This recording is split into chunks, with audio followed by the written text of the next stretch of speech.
नमस्कार दोस्तों, Gorakhpur GS academy में आपका स्वागत है। आज हम लोग अपने संविधान की भाग 4 के विषय में चर्चा करेंगे। अभी जो राज्य व्यवस्था की एमसीक्यू आधारित कक्षाएं चल रही हैं, उसी में आगे बढ़ते हुए भाग 4 के विषय में जानेंगे कि संविधान का भाग 4 किससे संबंधित है। पिछले वीडियो में हम लोगों ने भाग 3 के पार्ट 2 के बारे में देखा था कि मौलिक अधिकारों में चूंकि प्रश्नों की संख्या ज़्यादा थी, इसीलिए पार्ट 1 और पार्ट 2 करके उसमें 2 वीडियो बनाए गए। तो आज भाग 4 के विषय में देखते हैं। भाग 4 संबंधित है डीपीएसपी यानी directive principle of state policy, राज्य के नीति के निदेशक तत्व। और इससे संबंधित आर्टिकल जो हैं वह है आर्टिकल 36 से लेकर 51 तक। आर्टिकल 36 से लेकर 51 तक वह राज्य के नीति के निदेशक तत्व के आर्टिकल हैं। तो इस डाटा को हम लोग याद रखेंगे कि भाग 4 संबंधित है किससे, राज्य की नीति के निदेशक तत्व से। और भाग 4 में कौन से आर्टिकल आते हैं, आर्टिकल 36 से लेकर 51 तक। भाग 4 क्या है, इसका एक और, यह अवाद योग्य है।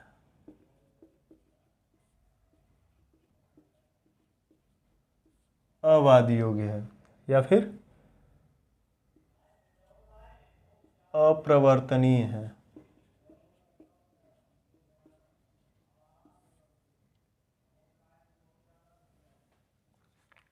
तो अवाद योग्य है, अप्रवर्तनीय है, अर्थात इसमें जो चीज़ें लिखी गई हैं, इसमें जो अधिकार दिए गए हैं, इसमें जो बातें लिखी गई हैं, उसके पूरा न होने पर हम सुप्रीम कोर्ट या हाई कोर्ट में नहीं जा सकते त्राहिमाम करते हुए कि त्राहिमाम हमें रोज़गार नहीं मिला। तो ऐसा हम लोग नहीं कर सकते। मान लीजिए कि मैं बेरोज़गार हूँ, कोई आप लोगों में से काफ़ी लोग बेरोज़गार होंगे जिनके पास रोज़गार नहीं होगा। बहुत लोगों के पास रोज़गार होता है तो वो उनकी क्षमता से बहुत कम वैल्यू का रोज़गार होता है। एजुकेशन है पीएचडी की और जॉब लिया है बिल्कुल बीए वाला, तो उस तरह की भी बेरोज़गारी है जिसे प्रच्छन्न बेरोज़गारी भी कहते हैं। तो अभी हम लोग भाग 4 के अंतर्गत डीपीएसपी, और डीपीएसपी में जो है कौन से आर्टिकल है, आर्टिकल 36 से लेकर 51 तक। और यह जो है भाग 4 यानी राज्य की नीति के निदेशक तत्व जो हैं वह क्या है, अवाद योग्य हैं या अप्रवर्तनीय हैं। अर्थात इनका ये चीज़ें अगर पूरी नहीं होती हैं तो हम जो है सुप्रीम कोर्ट या हाई कोर्ट का दरवाज़ा नहीं खटखटा सकते हैं, वहाँ पे जाके त्राहिमाम नहीं कर सकते हैं कि हमें जो है यह चीज़ें चाहिए ही चाहिए, क्योंकि राज्य इसकी गारंटी नहीं देता है।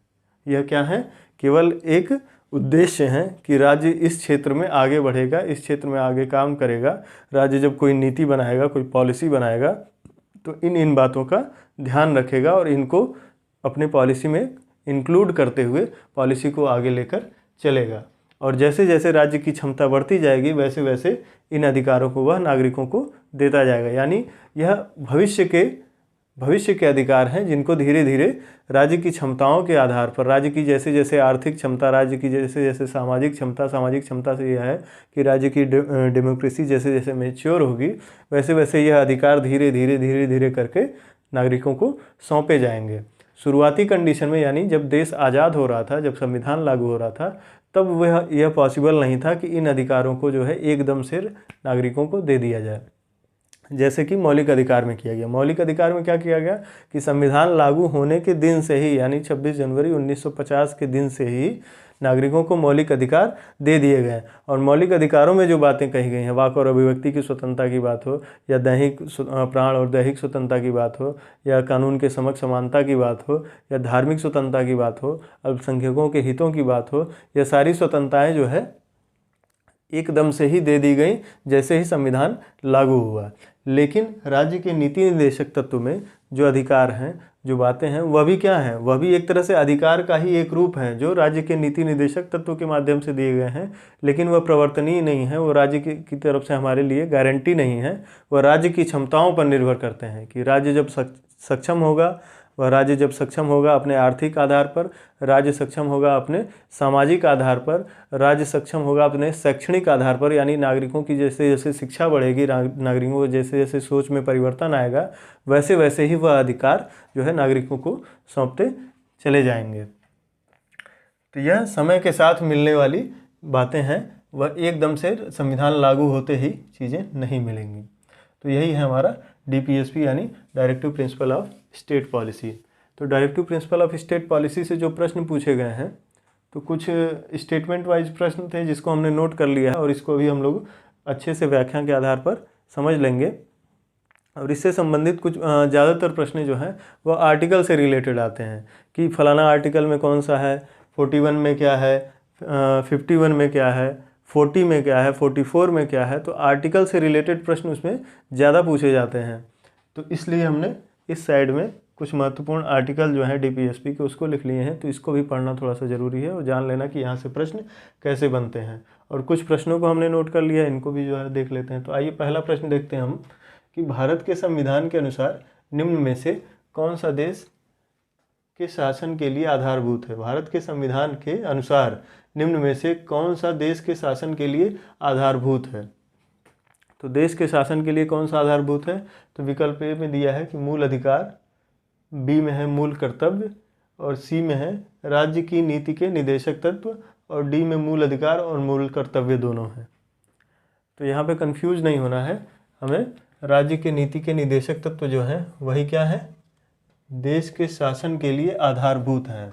और यह कहाँ लिखा गया है, यह लिखा गया है आर्टिकल 37 में। डीपीएसपी का जो आर्टिकल 37 है वह कहता है कि आर्टिकल 37 क्या कहता है कि राज्य के नीति के जो निदेशक तत्व हैं वह न्यायालय में अवादी होते हुए भी, अप्रवर्तनीय होते हुए भी क्या है, देश के शासन के लिए आधारभूत हैं। देश के शासन के लिए आधारभूत से मतलब यह है कि देश की जो शासन व्यवस्था है, देश का जो संचालन होगा किसी भी सरकार द्वारा, चाहे वह किसी भी पार्टी की सरकार आती हो, किसी भी विचारधारा की पार्टी की सरकार आती हो, वह इन नीति निर्देशक तत्वों के अंतर्गत रहते हुए और इन नीति निर्देशक तत्वों को टारगेट करते हुए, एक तरह से समझ लीजिए कि इन नीति निर्देशक तत्वों को टारगेट करते हुए ये क्या है, भविष्य के लक्ष्य हैं जो हमें प्राप्त करने हैं। इन तत्वों को ही टारगेट करते हुए क्या करेंगे, पॉलिसी का निर्माण करेंगे, अपनी नीतियों का निर्माण करेंगे। जैसे अभी हम लोग एक आर्टिकल है इसके डीपीएसपी के अंतर्गत जो आर्टिकल 41 है जो रोजगार के बारे में बात करता है कि रोजगार भी जो है उनकी क्षमता के अनुसार रोजगार दिया जाए। तो अभी ऐसा संभव नहीं है कि सभी लोगों को उनकी क्षमता के अनुसार रोजगार दे दिया जाए सरकार की तरफ से। सरकार इस बात की गारंटी ले ले कि सभी लोगों को उसकी क्षमता के अनुसार रोजगार दे दिया जाएगा, यह संभव नहीं है। प्राइवेट सेक्टर जरूर कुछ प्रयास कर रहा है, लेकिन गवर्नमेंट सेक्टर यानी सरकार जो है इस बात की गारंटी अभी नहीं दे सकती है। लेकिन अगर कुछ हद तक क्षमता आ गई है तो सरकार ने क्या किया, एक रोजगार गारंटी स्कीम ले आए और वो मनरेगा के नाम से आज चल रही है। तो बहुत बड़ा स्तर नहीं है, निचले तबके के लिए ही है, सभी लोग उसके लिए सभी लोग एलिजिबल हैं। लेकिन चूँकि जो लोग पढ़ाई में ऊपर हैं या समाज में थोड़े से ऊपर हैं तो वह वहाँ जाने से बचते हैं, वह रोज़गार उनके लिए नहीं है। एक तरह से प्रैक्टिकली अगर देखा जाए तो वह रोज़गार उनके लिए नहीं है। लेकिन निचले तबके के लोगों के लिए वही जो है जीविका का साधन बना हुआ है। और गांव से जो मज़दूरों का पलायन हो रहा था उसको रोकने में भी काफ़ी कारगर साबित हुआ। तो आर्टिकल 41 जो है रोज़गार की जो गारंटी की बात करता है, तो चूँकि वह डीपीएसपी में है तो इसलिए हम जो है रोज़गार की गारंटी के नाम पर न्यायालय नहीं जा सकते हैं, चाहे सुप्रीम कोर्ट या हाई कोर्ट, कहीं नहीं जा सकते हैं। लेकिन चूँकि राज्य की क्षमता धीरे धीरे बढ़ी, थोड़ी सी आर्थिक स्थिति ठीक हुई, तो हमने क्या किया, एक रोज़गार गारंटी स्कीम ला दिया और मनरेगा जैसा कानून चल रहा है। तो देश के शासन के लिए आधारभूत हैं, यानी जब भी देश का शासन व्यवस्था चलेगी, चाहे वह किसी भी विचारधारा की हो, चाहे किसी भी पार्टी की हो, तो उसमें शासन में आधारभूत क्या होंगे, राज्य की नीति के निदेशक तत्व। इन्हीं निदेशक तत्वों को प्राप्त करना शासन व्यवस्था का क्या है, कर्तव्य है। इन नीति निर्देशक तत्वों को, यह एक तरह से लक्ष्य है, हमारे भविष्य के लक्ष्य हैं कि हमें इस दिशा में बढ़ना है और इसको प्राप्त करना है। तो जब भी बात आएगी कि देश के संविधान के अनुसार, भारत के संविधान के अनुसार निम्न में से कौन सा देश के शासन के लिए आधारभूत है, तो वो कौन सा है, राज्य की नीति के निदेशक तत्व। आर्टिकल 37। आर्टिकल 37 दो बातें कहता है। पहली बात यह कि वह जो डीपीएसपी है वह न्यायालय में प्रवर्तनीय नहीं है, यानी अवाद योग्य है। पहली बात तो यह कहता है आर्टिकल 37। और दूसरी क्या कहता है कि देश के शासन के लिए आधारभूत हैं। क्या? राज्य के नीति के निदेशक तत्व। तो पहला का आंसर सी हो गया। दूसरा प्रश्न है हमारा, कल्याणकारी राज्य की संकल्पना का समावेश भारत के संविधान में है। तो भारत के संविधान को जब ओवरऑल पढ़ेंगे, अभी तो शुरुआती चरण है, भारत के संविधान को जब ओवरऑल पढ़ेंगे तो वहाँ कल्याणकारी राज्य की संकल्पना, कल्याणकारी राज्य की संकल्पना से मतलब क्या है, किस राज्य को कल्याणकारी राज्य कहेंगे? जो नागरिकों के हित में कार्य करे। जैसे एक समय जब मोनार्की थी, मोनार्की से मतलब जब राजतंत्रात्मक व्यवस्था हुआ करती थी, तो उस समय उस राज्य को कल्याणकारी राज्य नहीं माना जाता था। हालांकि उस समय भी कल्याणकारी चीज़ें होती थी, लेकिन वह राजा की इच्छा पे बनी होती थी कि किसका कल्याण करना है, किसका नहीं करना है, किस वर्ग का करना है, किस वर्ग को कम करना है, किस वर्ग को ज़्यादा करना है। तो ये सारी चीज़ें राजा के इच्छा पर निर्भर थी। लेकिन लोकतांत्रिक उदारवादी शासन व्यवस्था जब से जो है चलन में आई है, तो वहाँ कल्याणकारी राज्य ही सबसे महत्वपूर्ण है, और हर स्टेट अपने आप को कल्याणकारी राज्य के रूप में घोषित करता है, अपने आप को बताता है कि वह कल्याणकारी राज्य है। और कल्याणकारी राज्य कहाँ हो सकता है? जहाँ नागरिकों को मौलिक अधिकार प्राप्त हों, वाक और अभिव्यक्ति की स्वतंत्रता हो, सामाजिक न्याय हो, आर्थिक न्याय हो और राजनीतिक न्याय हो। यह तीनों चीज़ उपस्थित हो तो वहीं वह कल्याणकारी राज्य की संकल्पना उपस्थित हो सकती है। तो कल्याणकारी राज्य की संकल्पना का समावेश भारत के संविधान में है। तो कहाँ कहाँ है? एक तो देखिए, पहला विकल्प दिया है कि राज्य के नीति के निदेशक तत्वों में। तो क्या राज्य के नीति के निदेशक तत्वों में कल्याणकारी राज्य की संकल्पना है? तो एक बार नीति निर्देशक तत्वों की जब आर्टिकल पढ़ेंगे तो समझ में आएगा कि हाँ, वहाँ पर कल्याणकारी राज्य की संकल्पना है। क्यों है? कि नीति निर्देशक तत्वों में क्या कहा गया है कि रोजगार उपलब्ध हो, वृद्धों की देखभाल की जाए। पहली बात रोजगार की बात की गई है, वृद्धों के देखभाल की बात की गई है, समान नागरिक संहिता की बात की गई है, पंचायतों के स्वायत्त शासन की बात की गई है। तो यह सारी चीज़ें क्या है? यह कल्याणकारी राज्य की ही संकल्पना है, जो शासन के विकेंद्रीकरण की बात करता है, यानी नागरिकों को शासन को सौंपने की बात करता है पंचायती राज्य के माध्यम से। यह जो है समान नागरिक संहिता की बात करता है, यानी नागरिकों को जो सामाजिक स्ट्रक्चर है उसमें कोई भेदभाव ना हो, चाहे वह धर्म के आधार पर हो, चाहे जाति के आधार पर हो, तो ये ऐसी कोई भेदभाव ना हो, सबके लिए समान कानून हो। यह भी बात एक कल्याणकारी राज्य की बात करता है। रोजगार की बात कर रहा है, वह भी एक कल्याणकारी राज्य की बात कर रहा है। हेल्थ सेक्टर की बात कर रहा है, पर्यावरण के संरक्षण की बात कर रहा है। ये सारी चीज़ें क्या है? कल्याणकारी राज्य की संकल्पना से हैं। तो राज्य के नीति के निदेशक तत्वों में कल्याणकारी राज्य की संकल्पना उपस्थित है, तो यह चीज़ सही है कि उपस्थित है। चौथी अनुसूची में नहीं है, मौलिक अधिकारों में भी नहीं है। मौलिक अधिकारों में कल्याणकारी राज्य की संकल्पना क्यों नहीं है? क्योंकि मौलिक अधिकार राजनीतिक न्याय से ज़्यादा प्रेरित हैं, वरन सामाजिक और आर्थिक न्याय की तुलना में। सामाजिक और आर्थिक न्याय ही कल्याणकारी राज्य की संकल्पना की तरफ ज़्यादा झुके होते हैं।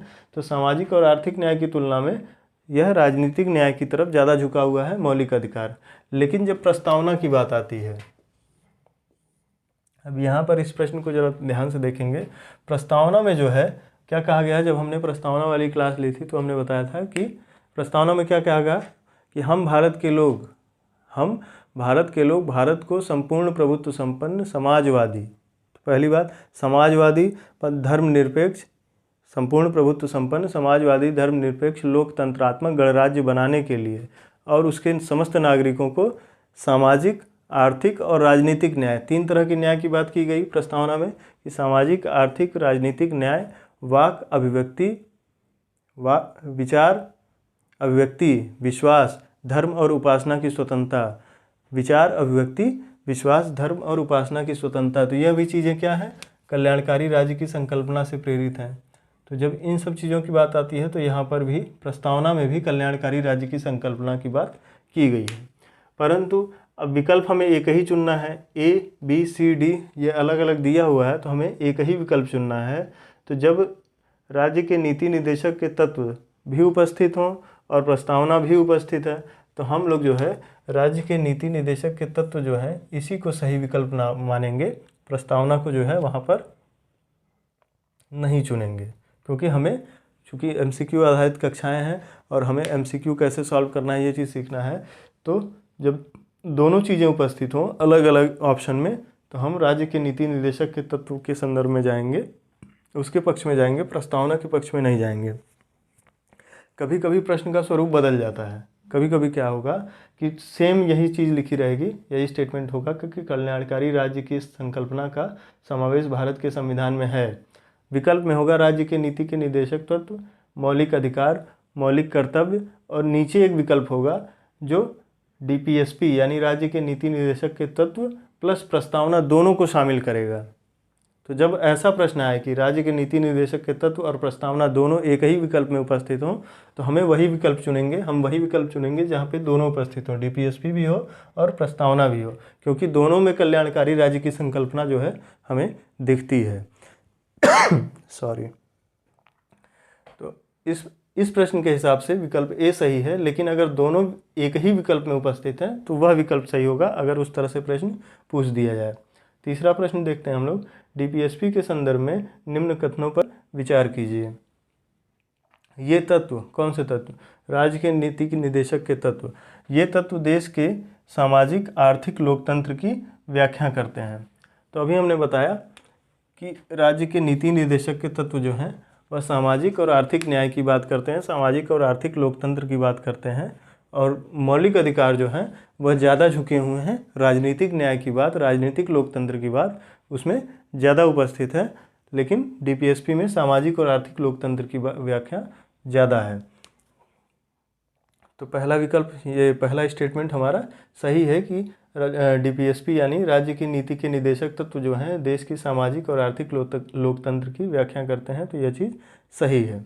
दूसरा विकल्प है हमारा, इन तत्वों में अंतर्विष्ट उपबंध किसी न्यायालय द्वारा प्रवर्तनीय या इन्फोर्सिएबल नहीं है। तो अभी हमने आपको बताया कौन सा आर्टिकल के बारे में, आर्टिकल 37 के बारे में। 37 में क्या लिखा है कि राज्य के नीति के निर्देशक तत्व जो हैं वह किसी न्यायालय में प्रवर्तनीय न होते हुए भी, यानी हम उसके विरुद्ध त्राहिमाम नहीं कर सकते हैं। अगर वह नीति निर्देशक के तत्व के अंतर्गत जो भी अधिकार हमें दिए गए हैं वह अधिकार हमें अगर नहीं मिलते हैं तो हम सुप्रीम कोर्ट या हाई कोर्ट में त्राहिमाम नहीं कर सकते हैं। तो इन्फोर्सिबल न होते हुए भी, यानी प्रवर्तनीय, किसी न्यायपालिका में प्रवर्तनीय न होते हुए भी क्या है, देश के शासन के लिए आधारभूत हैं, यानी देश के शासन के लिए आधारभूत हैं। जब भी देश के शासन व्यवस्था में जो भी पॉलिसी बनेगी उसमें उन चीज़ों को इंक्लूड किया जाएगा। तो इन तत्वों में अंतर्विष्ट उपबंध किसी न्यायालय द्वारा प्रवर्तनीय नहीं है या इन्फोर्सिबल नहीं है, तो यह स्टेटमेंट क्या है, सही है। किसके द्वारा? आर्टिकल 37 के माध्यम से। सॉरी। तो दोनों सही हैं।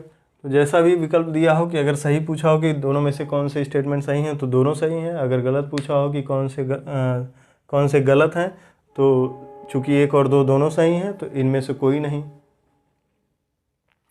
और चौथा प्रश्न है हमारा, भारत के संविधान के अंतर्गत ग्राम पंचायतों का गठन किया गया है।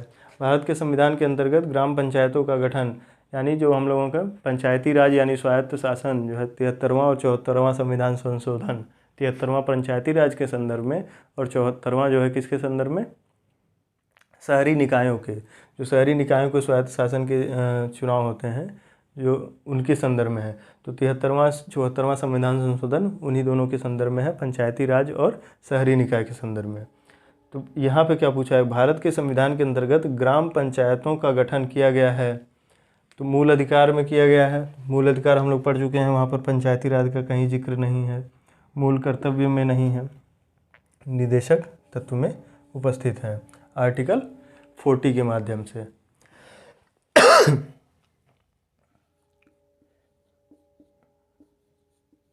आर्टिकल 40, ये जितने आर्टिकल हम लिख रहे हैं ये सब बहुत ही इंपॉर्टेंट आर्टिकल हैं, यहाँ से डायरेक्टली प्रश्न आ जाते हैं। हमने बताया कि डीपीएसपी में बहुत से प्रश्न डायरेक्ट आर्टिकल से पूछे जाते हैं कि इस आर्टिकल में क्या दिया है, इस आर्टिकल में क्या दिया है, या स्टेटमेंट दे देगा कि संविधान के अंतर्गत ग्राम पंचायतों की बात किस आर्टिकल में की गई है, तो 3-4 आर्टिकल लिख दिया। तो हमें याद रहना चाहिए कि पंचायती राज जो है आर्टिकल 40 से आता है, इसीलिए हमने कुछ महत्वपूर्ण डीपीएसपी के आर्टिकल भी बगल में लिख लिए हैं और जान लेते हैं कि इन आर्टिकल में क्या क्या चीज़ें दी गई हैं। जैसे कि डीपीएसपी का पहला ही आर्टिकल है, डीपीएसपी 36 से 51 तक है, तो पहला ही आर्टिकल डीपीएसपी का है 36 वाला कि डीपीएसपी के संदर्भ में राज्य की परिभाषा, यानी राज्य की परिभाषा डीपीएसपी के संदर्भ में वह कौन से आर्टिकल में की गई है, आर्टिकल 36 में की गई है। और ऐसी ही राज्य की परिभाषा यहाँ तो डीपीएसपी के संदर्भ में है, लेकिन हम जब मौलिक अधिकारों की बात कर रहे थे, मौलिक अधिकार के चैप्टर को पढ़ रहे थे, तो वहाँ पर भी आर्टिकल 12 जो है, यानी आर्टिकल 12 जो है वह भी राज्य की परिभाषा को दिखाता है। तो जब राज्य की परिभाषा की बात आए तो हमें 2 आर्टिकल याद रखने हैं, आर्टिकल 12 और आर्टिकल 36। जब राज्य की परिभाषा की बात आए, केवल राज्य की परिभाषा की बात करें, तो आर्टिकल 12 को हम लोग चूज करेंगे विकल्प के रूप में, और नीति निर्देशक तत्वों के विषय में या उसके संदर्भ में, नीति निर्देश डीपीएसपी के संदर्भ में जब राज्य की परिभाषा की बात आएगी तो हम आर्टिकल 36 को चूज करेंगे। अगला आर्टिकल 37 अभी हम लोगों ने यहाँ पे चर्चा किया, यहाँ पर भी चर्चा किया कि डीपीएसपी को न्यायालय द्वारा प्रवर्तनीय न होते हुए भी देश के शासन में मूलभूत माना गया है। यह आर्टिकल 37 में लिखा गया है। इन सिद्धांतों को लागू करना राज्य का कर्तव्य होगा, यानी राज्य जब भी कोई पॉलिसी बनाएंगे, चाहे वो सड़क से रिलेटेड हो, स्वास्थ्य से रिलेटेड हो, शिक्षा से रिलेटेड हो या रोजगार से रिलेटेड हो, तो जो भी पॉलिसी गवर्नमेंट की बनेगी उसमें डीपीएसपी के जो सिद्धांत हैं, जो डीपीएसपी के अंतर्गत जो सिद्धांत लिखे गए हैं, उन सिद्धांतों को लक्षित करना उन पॉलिसी की प्राइमरी जिम्मेदारी है। उनकी पहली जिम्मेदारी यही है कि इन सिद्धांतों को लक्षित किया जाए, इन सिद्धांतों को प्राप्त करने की कोशिश की जाए। तो यह आर्टिकल 37 के माध्यम से 2 चीज़ें क्लियर होती हैं। पहला कि डीपीएसपी जो है किसी भी न्यायालय में प्रवर्तनीय नहीं है, और दूसरा प्रवर्तनीय न होते हुए भी राज्य की पॉलिसी, यानी किसी भी भारत का जो स्टेट है उसकी पॉलिसी में क्या होंगे, यह शासन देश के शासन में मूलभूत माना गया है। यह देश के शासन में क्या होंगे, मूलभूत होंगे, प्राइमरी होंगे, और इन्हीं को लक्षित करना पहली या प्रायोरिटी होगी, पहली जिम्मेदारी होगी। अब देखते हैं आर्टिकल 39C। तो आर्टिकल 39C भी एक बड़ा ही महत्वपूर्ण आर्टिकल है। यहाँ से उत्पादन के साधनों का विकेंद्रीकरण, यहाँ से ये समाजवादी विचारधारा के तत्व यहाँ से दिखाई देते हैं। तो जब समाजवादी विचारधारा के तत्व की बात आएगी तो हम आर्टिकल याद रखेंगे, आर्टिकल 39C, उत्पादन के साधनों का विकेंद्रीकरण। उत्पादन के साधनों का विकेंद्रीकरण से मतलब यह है, जब समाजवाद पढ़ते हैं तो समाजवाद का पहला ही यह फार्मूला होता है कि उत्पादन के साधनों पर, समाजवाद क्या कहता है, जो मार्क्स जो हैं वो एक वैज्ञानिक समाजवादी कहा जाता है उन्हें, तो उनका मानना यह है कि उत्पादन के साधनों पर सरकार का नियंत्रण होना चाहिए, न कि किसी प्राइवेट संस्था का या प्राइवेट व्यक्ति का। किसी एक व्यक्ति या संस्था के होल्डिंग में कोई उत्पादन के साधन हो तो यह चीज़ सही नहीं है। ऐसा कार्ल मार्क्स मानते हैं कि यह चीज़ सही नहीं है। उत्पादन के साधनों पर पूर्ण नियंत्रण किसका होना चाहिए, राज्य का। राज्य का अगर नियंत्रण है उत्पादन के साधन पे, जैसे कि अभी देश में जितनी फैक्ट्रियां हैं, अभी देश की जो जितनी ज़मीनें हैं जहाँ पर जो है कृषि संबंधी उत्पादन हो रहा है या फैक्ट्रियों में कुछ नए सामानों का प्रोडक्शन हो रहा है, तो वह प्रोडक्शन अगर सब कुछ अगर राज्य अपने हाथ में होल्ड कर ले, सेंट्रल गवर्नमेंट अपने हाथ में ले ले सारी चीज़ों को, तो क्या होगा, कोई व्यक्ति अमीर नहीं होगा, कोई व्यक्ति गरीब नहीं होगा, क्योंकि सारे संसाधन किसके होंगे, सरकार के होंगे।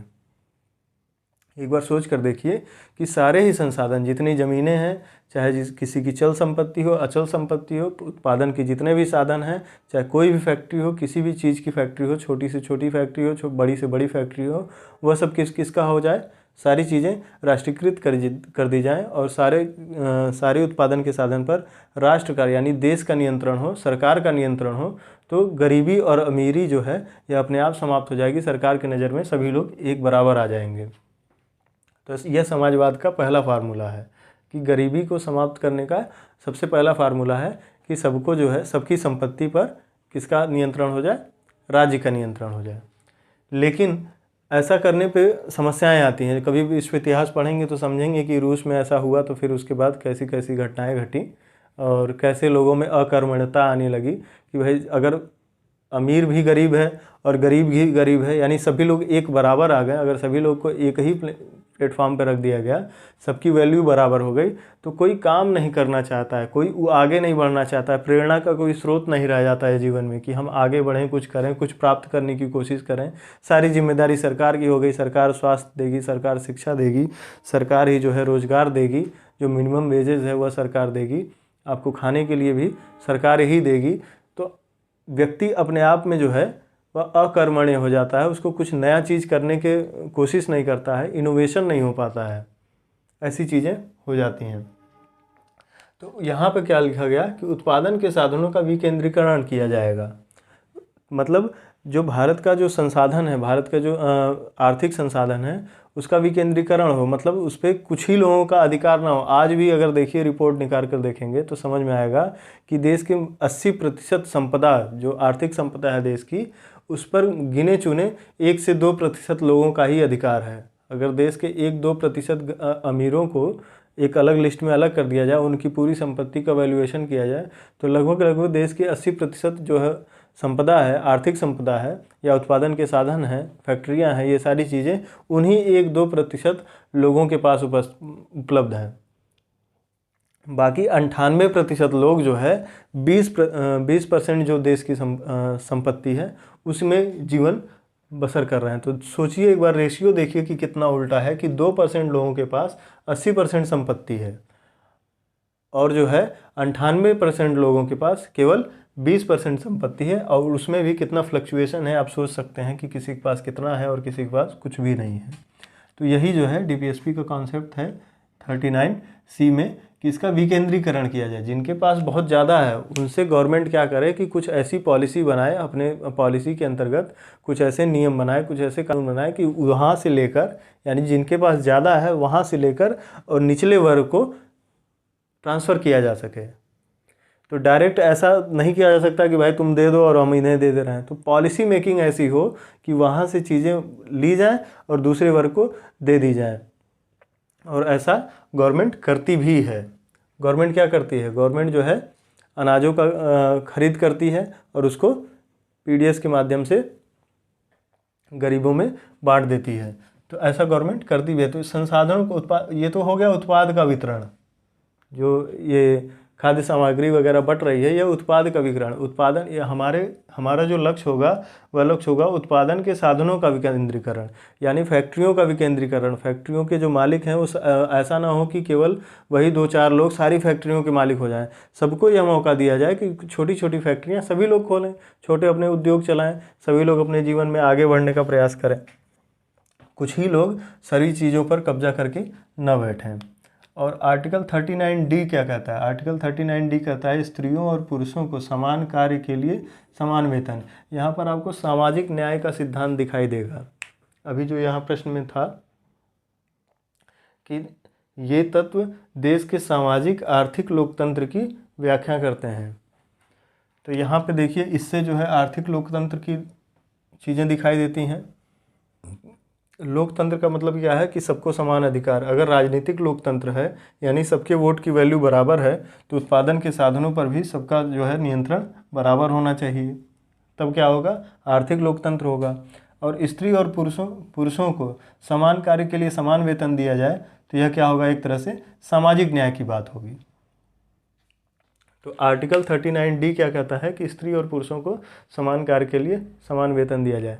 अच्छा, एग्ज़ाम के पॉइंट ऑफ व्यू से ये आर्टिकल बहुत महत्वपूर्ण है। इसको जो है 39D हमेशा याद रखेंगे। कभी कभी डायरेक्ट पूछ लेता है कि आर्टिकल 39D में क्या है, तो 3-4 चीज़ें लिख देगा। तो हमें याद होना चाहिए कि आर्टिकल 39D स्त्री और पुरुषों को समान कार्य के लिए समान वेतन की बात करता है। कभी कभी स्टेटमेंट दे देता है कि समान कार्य के लिए समान वेतन की बात किस आर्टिकल में की गई है, आर्टिकल 39D, आर्टिकल 39A या आर्टिकल 40, आर्टिकल 51, इस तरह से 3-4 विकल्प दे दिया। तो हमें याद होना चाहिए कि आर्टिकल 39D में कहा गया है कि पुरुषों और महिलाओं को समान कार्य के लिए समान वेतन। समान कार्य के लिए समान वेतन से मतलब यह है कि अगर 10 ईंट उठाकर एक स्थान से दूसरे स्थान पर रखने के लिए एक व्यक्ति को यानी एक पुरुष को 500 रुपये मिल रहे हैं एक दिन के, तो एक महिला को भी अगर वह 10 ईंट उठाकर रख रही है तो उसको भी 500 रुपये मिलने चाहिए। लेकिन वास्तविकता में ऐसा होता नहीं है। गांव में आप जाएंगे तो अक्सर देखेंगे, शहरों में भी ये चीज़ें मिलती हैं, थोड़ा सा रेशियो कम ज़्यादा हो सकता है, कि उसी काम के लिए महिला को जो है कम वेतन दिया जाता है पुरुष की तुलना में। अगर वही काम एक पुरुष करे तो उसको वेतन अधिक मिलता है।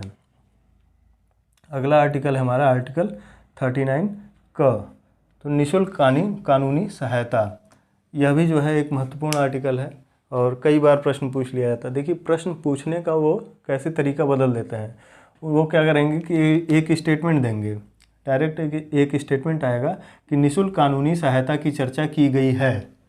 विकल्प होगा आपका ए भाग 4 में, बी आर्टिकल 39 क में, सी राज्य के नीति निर्देशक तत्व में और डी इन सभी में। अब एक बार को आप सोचेंगे कि यार भाग 4 में दिया है कि नहीं दिया है, तो सही बात है भाग 4 में तो दिया है। अच्छा भाग 4 ही जो है डीपीएसपी है, हाँ ये भी सही है कि भाग 4 ही डीपीएसपी है। तो अब अगर उस समय आर्टिकल भी अगर याद रहा कि यह आर्टिकल 39 क में लिखा हुआ है कि निःशुल्क कानूनी सहायता, फिर सही है।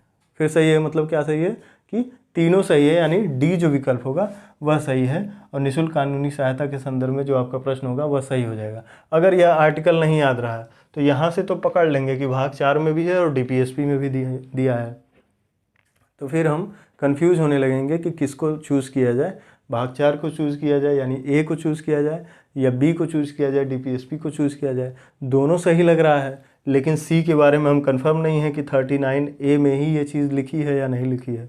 इसलिए आर्टिकल याद होना भी थोड़ा सा ज़रूरी है। सारे आर्टिकल नहीं याद किए जा सकते, पॉसिबल नहीं है, लेकिन कुछ महत्वपूर्ण आर्टिकल जहाँ से लगातार प्रश्न बनते हैं तो उसको जो है याद करना चाहिए। आर्टिकल 40 क्या कहता है कि ग्राम पंचायतों का संगठन।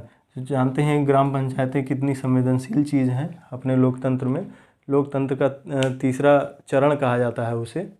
एक तो संघीय लोकतंत्र, दूसरा फिर जो है राज्यों में जो है सरकारें बनी हैं वो हैं, और फिर अपना एक स्वायत्त शासन, ग्राम पंचायतों का स्वायत्त शासन, शहरी निकायों का स्वायत्त शासन। यह जो है लोकतंत्र का तीसरा चरण है जो बिल्कुल पब्लिक के बीच में जाकर चीज़ें होती हैं।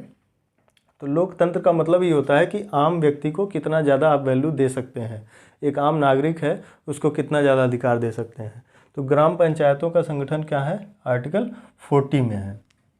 तो आर्टिकल 40 ग्राम पंचायतों से संबंधित है और आर्टिकल 40 किस में आता है, भाग 4 में, डीपीएसपी में। ये चीज़ हमेशा याद रखेंगे कि ये आर्टिकल 36 से 51 तक डीपीएसपी का आर्टिकल है और डीपीएसपी जो है भाग 4 से संबंधित है, क्योंकि यह ज़रूरी नहीं है कि ग्राम पंचायतों के गठन की बात पूछे और आर्टिकल दे दे। हो सकता है वो भाग 4 लिख दे, हो सकता है वो राज्य के नीति निर्देशक तत्व लिख दे और 3-4 विकल्प इधर उधर से बना दे। तो हमें जो है ध्यान रखना है, तीनों चीज़ें ध्यान रखनी है, भाग 4, डीपीएसपी, आर्टिकल 40, आर्टिकल 43। अच्छा यहाँ पे एक आर्टिकल हमने नहीं लिखा है, आर्टिकल 41।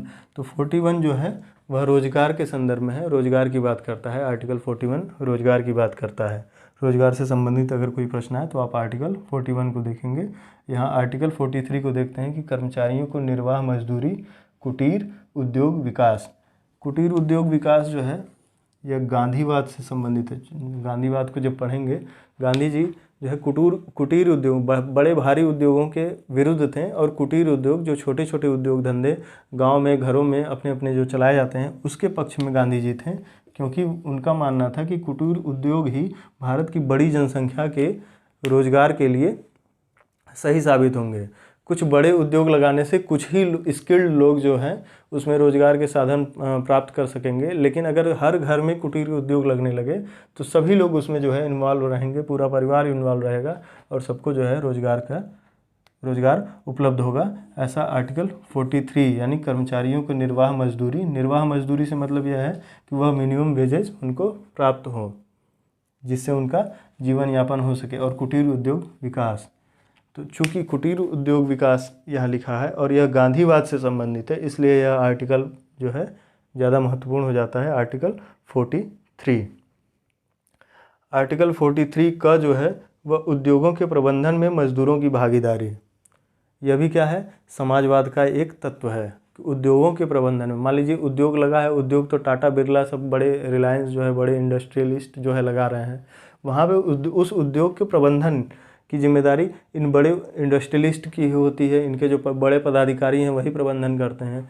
लेकिन यहाँ क्या लिखा है कि क में उद्योगों के प्रबंधन मजदूरों की भी भागीदारी होनी चाहिए, यानी जो उस उद्योग में, उस फैक्ट्री में काम करने वाले जो आम मजदूर हैं उनकी भी भागीदारी होनी चाहिए प्रबंधन में। प्रबंधन के ठीक है, मान लीजिए एक कमेटी बन गई, 2-4-10 लोग उसके मेंबर हो गए, उसमें एक अध्यक्ष हो गया, सारी चीज़ें हो गई, लेकिन मजदूरों के बीच से भी कुछ प्रतिनिधि उस कमेटी में होने चाहिए जो अपनी बात को रख सकें प्रबंधन के स्तर पर। उद्योगों के प्रबंधन के स्तर पर मजदूरों की भागीदारी होनी चाहिए, ऐसा लिखा है आर्टिकल 43 क में। अच्छा, ये दोनों आर्टिकल जो है 39 का और 43 का, इन दोनों को अलग से यहाँ लिख लेंगे कि यह जो है 42वें संविधान संशोधन, 42वां संविधान संशोधन जो हुआ था उसी में यह दोनों आर्टिकल जोड़े गए थे नीति निर्देशक तत्वों में।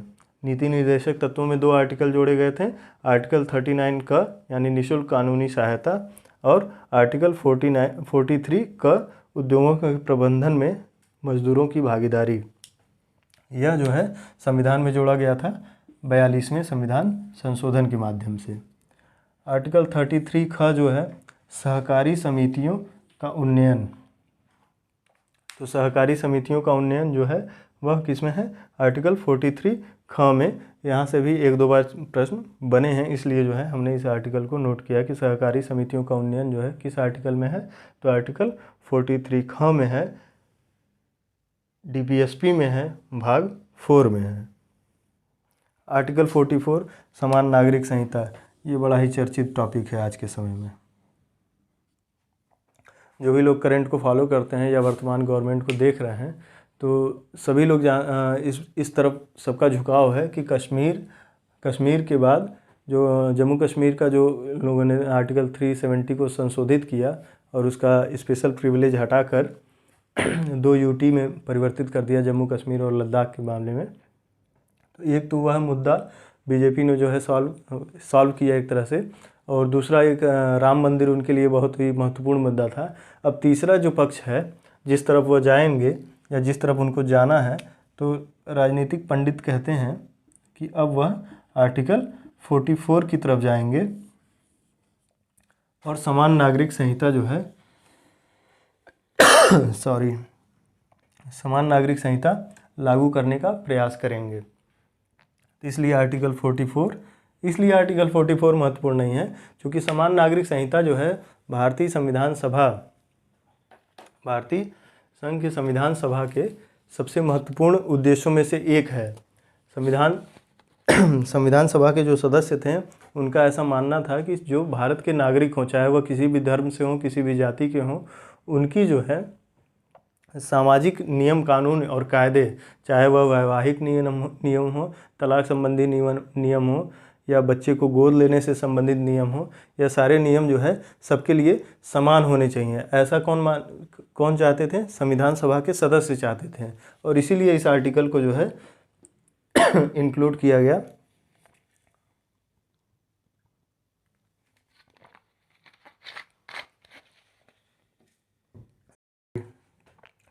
आर्टिकल 44 को इंक्लूड किया गया कि, और अच्छा ये भी बात ध्यान रखने वाली बात है कि आर्टिकल 44 को कहाँ रखा गया?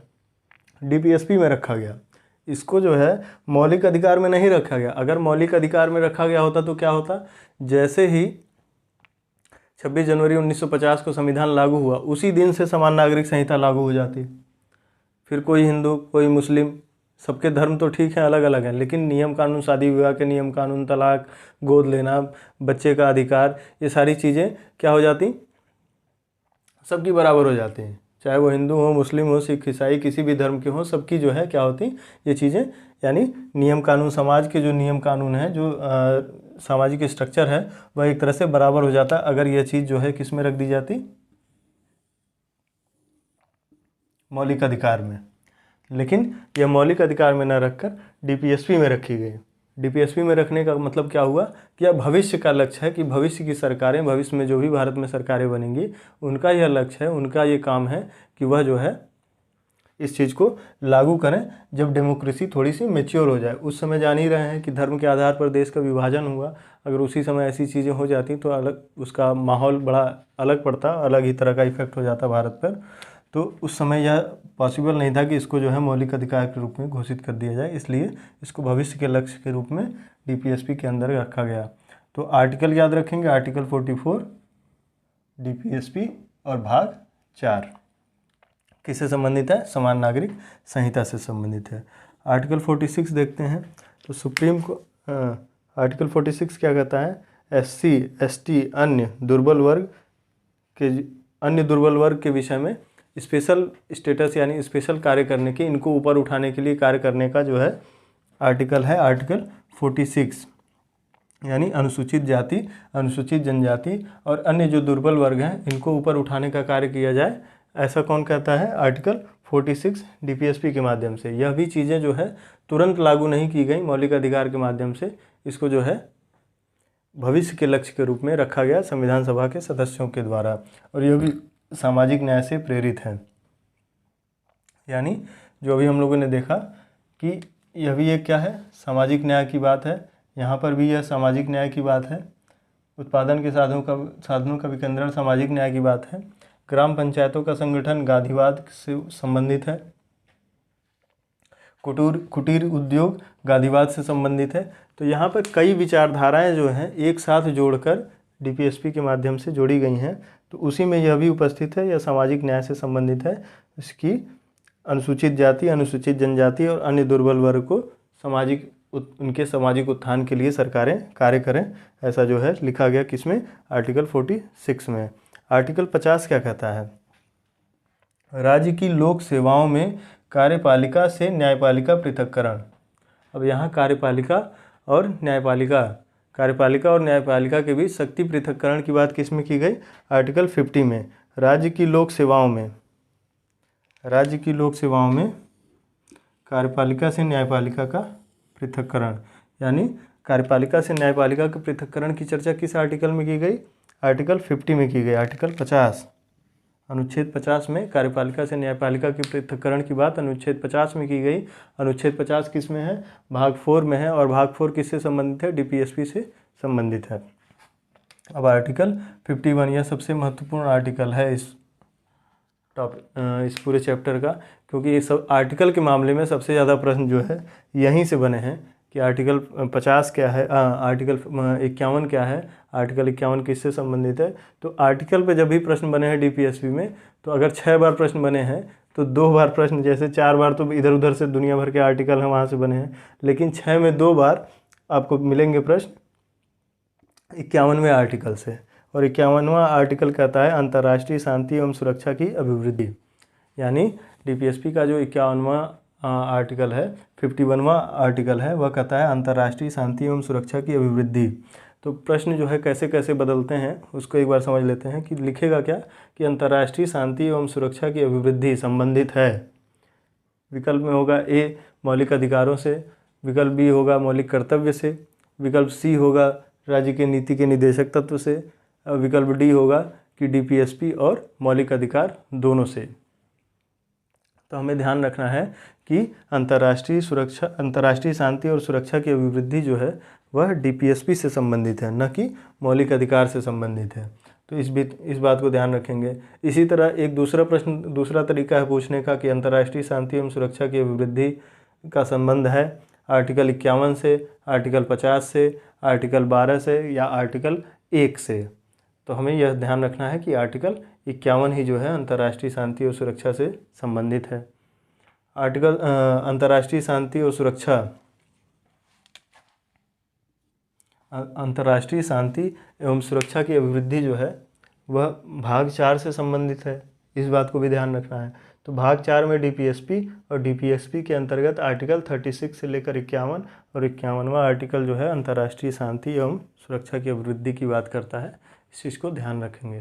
तो इस चैप्टर में थोड़ा सा आर्टिकल को याद रखना भी ज़रूरी है, और यह आपके पीटी के साथ साथ मेंस में भी काम करता है। मेंस में जब हम लोग डिस्क्रिप्टिव उत्तर लिखते हैं तो वहाँ पर अगर हमने आर्टिकल को मेंशन कर दिया, जैसे सोशल इशू के नाम पर अगर स्त्री और पुरुषों के आधार पर कोई उत्तर लिख रहे हैं कि स्त्रियों को कैसे एम्पावर किया जाए, उनके सामाजिक स्तर को कैसे ऊंचा उठाया जाए, उनकी आर्थिक स्थिति कैसे बेहतर की जाए, तो वहाँ पर अगर हम बात करें कि जो है स्त्रियों को जो है पुरुषों के समान जो है समान कार्य के लिए समान वेतन दिया जाए। तो हाँ, जैसे ही हम आर्टिकल का प्रयोग कर देंगे कि 39D में ये चीज़ उपलब्ध है कि राज्य के नीति निर्देशक के तत्व के माध्यम से 39D में ये लिखा गया है कि स्त्रियों को जो है पुरुषों के बराबर जो है वेतन मिलना चाहिए समान कार्य के लिए, तो वह क्या करता है, आपके उत्तर की प्रामाणिकता को बढ़ा देता है, उसकी वैल्यू को बढ़ा देता है, और चेक करने वाला भी सोचता है कि हाँ प्रामाणिक उत्तर है, समझा हुआ उत्तर है, न कि हवा हवाई बात कर रहा है।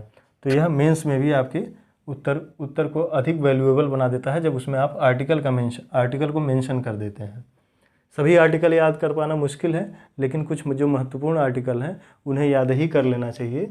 जैसे यह आर्टिकल 51वां है, यह बिल्कुल याद होना चाहिए। आर्टिकल 44 याद होना चाहिए।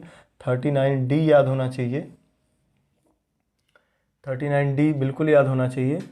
और आर्टिकल 37 याद होना चाहिए, यह बिल्कुल नहीं भूलना चाहिए। वैसे अगर सारे याद हो जाए तो और भी अच्छी बात है। 41 याद होना चाहिए, 41 जो हमने बताया अभी कि रोजगार से संबंधित है, आर्टिकल 41। तो आज के इस वीडियो में इतना ही। मिलेंगे फिर अगली वीडियो में अगले चैप्टर के साथ। तब तक के लिए नमस्कार।